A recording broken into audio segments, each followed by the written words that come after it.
Bonjour à tous, on commence ce JT par l'actu du jour. Fonder une famille en Chine peut désormais coûter très cher aux expatriés français. Oui, Bérangère, vous le savez, depuis la fin des années 70, la Chine applique la politique de l'enfant unique. La loi contraint les parents à n'avoir qu'un seul rejeton et ceux qui, malgré tout, choisissent d'agrandir leur foyer doivent s'acquitter d'une forte amende. Eh bien, cette mesure s'étend depuis peu aux couples mixtes. Autrement dit, si par exemple un Français et une Chinoise décident d'avoir ensemble un deuxième enfant, ils devront eux aussi payer cette fameuse taxe de compensation sociale, comme on l'appelle là-bas, et son montant peut atteindre des sommes faramineuses. Tenez-vous bien, à Shanghai, qui est donc la capitale économique du pays, un couple peut débourser jusqu'à 3 fois son salaire annuel pour un deuxième enfant et jusqu'à 6 fois pour un petit troisième. Il y a de quoi réfléchir avant d'agrandir la famille, Bérangère. Merci Julie. Qui dit rentrée des classes dit aussi petit bureau d'écolier.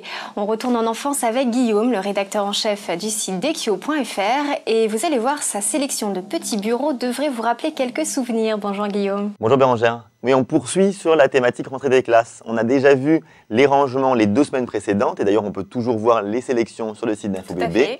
Et là, on va faire une petite sélection de petits bureaux rétro. C'est à la fois très tendance, c'est super utile quand le petit grandit et vers 3-4 ans, quand il veut travailler un peu à la maison, faire des dessins dans sa chambre. Et en même temps, c'est quelque chose d'ultra déco. Donc on peut très bien l'offrir à un an pour un cadeau de premier anniversaire ou des choses comme ça. Ça fait un très joli cadeau. Et comme on va voir, il y en a à tous les prix.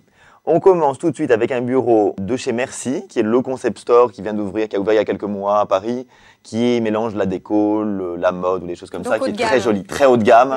C'est un bureau qui est signé Arne Jacobson, qui est un très grand designer. C'est à 900 €, c'est une pièce vintage. Légèrement moins cher, on a 2 bureaux de chez Baluga, qui est un très joli magasin de mobilier pour enfants.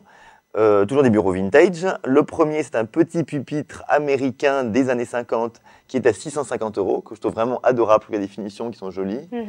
Et un autre pupitre qui est de David Chapman, toujours américain, de 1950. Celui-là vaut 550 €. Comme on voit, il y a une petite chaise à côté qui est une chaise de Vitra de Charles Ims, une chaise contemporaine en revanche, qui elle est à 236 €. Un peu moins cher, enfin même nettement moins cher, de chez Bianca Family. C'est une très jolie marque qui a un site de vente en ligne, donc on peut acheter sur internet. C'est à partir de 350 €, ils ont beaucoup de pièces vintage, il faut demander. Et là, celui que vous voyez en ce moment, c'est un bureau qui est noir. Je trouve que c'est assez original dans une chambre d'enfant.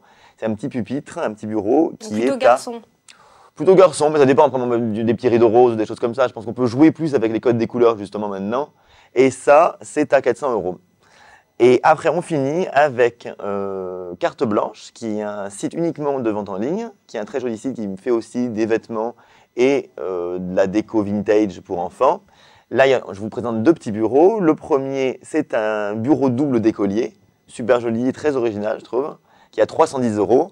Et enfin, un ensemble chaise et bureau, petite chaise de maternelle, très classique, mais à un prix beaucoup plus accessible, 145 €. D'accord, merci beaucoup Guillaume. C'est la fin de ce JT. À demain.